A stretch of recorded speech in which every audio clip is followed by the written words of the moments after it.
போட்டி திருப்படிக்கு மாணவர்கள் வணக்கம். அதில் இன்றைக்கி பார்த்தீங்கன்னா ஒரு நோட்டிஃபிகேஷன் அவுட் ஆகிருக்கு. அதில் ஐபி இன்டெலிஜென்ஸ் பியூரோவில் வந்து 3717 போஸ்ட் வந்து கால்பர் பண்ணியிருக்காங்க. இது குவாலிஃபிகேஷன் கேட்டிங்கன்னா டிகிரி தான்.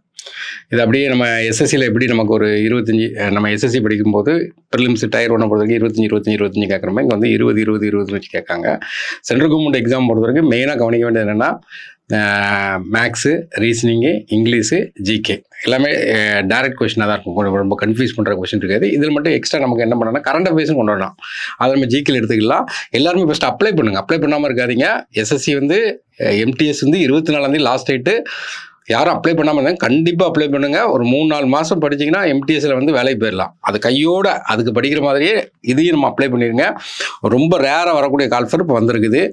அப்போ வந்து என்ன போஸ்ட் இப்போ வந்திருக்கு அப்படிங்க பார்த்தீங்கன்னா assistant central intelligence officer grade 2 ஏன்னா 2025 இப்போ கால்ஃபர் பண்ணியிருக்காங்க. ஆக்சுவலி இந்த போஸ்ட்டில் வேக்கன்ட் பார்த்தீங்கன்னா நமக்கு பார்த்தீங்கன்னா 3717 வேக்கன்ட் இருக்குது. மொத்த வேக்கன்ட் எவ்வளோன்னு கேட்டிங்கன்னா 3717 வேக்கன்ட் இருக்குது. அதில் பார்த்தீங்கன்னா அன்ரிசர்வுக்கு 1537 இருக்குது. எக்கனாமிக் வீக்கர் செக்ஷனுக்கு பார்த்தீங்கன்னா 442 வேக்கன்ட் இருக்குது. ஓபிசிக்கு பார்த்தீங்கன்னா ஓபிசியில் கிரிமி லேயர் நான் கிரிமி லேயர் இருக்கும். இது என்ன கேட்டிங்கன்னா நான் கிரிமி லேயருக்கு 946, ஷெட்யூல் காஸ்ட்டுக்கு 566, ஷெட்யூல் ட்ரைபுக்கு 226. மொத்தம் நமக்கு என்ன கேட்டிங்கன்னா 3717. இது குவாலிஃபிகேஷன் பேசிக்கான குவாலிஃபிகேஷன்னா ஒரு கிராஜுவேட் எனி டிகிரி முடிச்சிருந்தீங்கன்னா இதுக்கு வந்து என்ன குவாலிஃபிகேஷன். அதனால் கண்டிப்பாக ஃபஸ்ட்டு அப்ளை பண்ணுறதுக்கு யாரும் யோசிக்காதீங்க. கண்டிப்பாக அப்ளை பண்ணிடுங்க. இது வந்து குரூப் சி சர்வீஸில் இது வருது. லெவல் பே என்ன கேட்டிங்கன்னா லெவல் 7 வருது. ஏஜ் லிமிட்டு சென்ட்ரல் கவர்மெண்ட்டை பொறுத்த வரைக்கும் பார்த்தீங்கன்னா ஏஜ் லிமிட் வந்து 18 to 27. இப்போ நம்ம டிஎன்பிசின்னு சொல்லும்போது ஏஜ் லிமிட் அதிகமாக இருக்கும். ரயில்வேக்கு ஏஜ் லிமிட் அதிகமாக இருக்கும். இந்த எஸ்எஸ்சி இந்த மாதிரி ஐபி இதெல்லாம் பார்த்தீங்கன்னா ஏஜ் லிமிட் லிமிட்டேஷன் இருக்கும். இதிலேருந்து ஒரு 3 வயசை கூட்டினீங்கன்னா நம்ம வந்து ஓபிசிக்கு எடுத்துக்கலாம். ஒரு 5 வயசை கூட்டினீங்கன்னா எஸ்சி எஸ்டி கேண்டிடேட்டுக்கு எடுத்துக்கலாம். அப்போ வந்து இது வந்து ஏஜ் லிமிட்டு. எந்த டேட்லன்னு பார்த்தீங்கன்னா 10/8/2025. ஸ்கீம் ஆஃப் எக்ஸாமினேஷன் இதுதான் முக்கியம். ஏன்னா 100 கொஸ்டின்ஸு 1 hour டெஸ்ட்டு. கண்டிப்பாக எல்லோரும் அப்ளை பண்ணுங்கள். 100 கொஸ்டினில் 5 பார்ட்டாக பிரிக்காங்க. கரண்ட் அஃபேர்ஸில் நமக்கு ஒரு 20 கொஸ்டின்ஸு, ஜென்ரல் ஸ்டடீஸில் ஒரு 20 கொஸ்டின்ஸு, ஆப்டிடியூடில் ஒரு 20 கொஸ்டின், ரீசனிங்கில் ஒரு 20 கொஸ்டின், இங்கிலீஷில் ஒரு 20 கொஸ்டின்ஸ். மொத்தம் நமக்கு 100 கொஸ்டின்ஸு 1 hour. ஏன்னா இது வந்து Tier 1 அப்ஜெக்டிவ் டைப் தான். ஏன்னா இப்போ 1/4 நெகட்டிவ் மார்க். இப்போ டிஎன்பிசி படிக்கிறவங்களுக்கு நெகட்டிவ் மார்க் கிடையாது. எஸ்எஸ்சி இந்த மாதிரி எக்ஸாமுக்கெல்லாம் வரும்போது நமக்கு என்ன 1/4 நெகட்டிவ். Tier 1 அடுத்த Tier 2 வந்து டிஸ்கிரிப்டிவ். அப்போ டிஸ்கிரிப்டிவ் பேப்பரு எத்தனை மார்க் கேட்டிங்கன்னா 50 மார்க்குக்கு. ஏன்னா 50 மார்க்கு இதுவும் 1 hour. இங்கே என்ன கொடுப்பாங்க அப்படிங்கன்னா 50 மார்க் எழுதும்போது ஒரு எஸ்ஏ ரைட்டிங் எழுதுகிறோம். ஏன்னா 20 மார்க்குக்கு பார்த்தீங்கன்னா ஒரு எஸ்ஏ ரைட்டிங் எழுதுகிறோம்.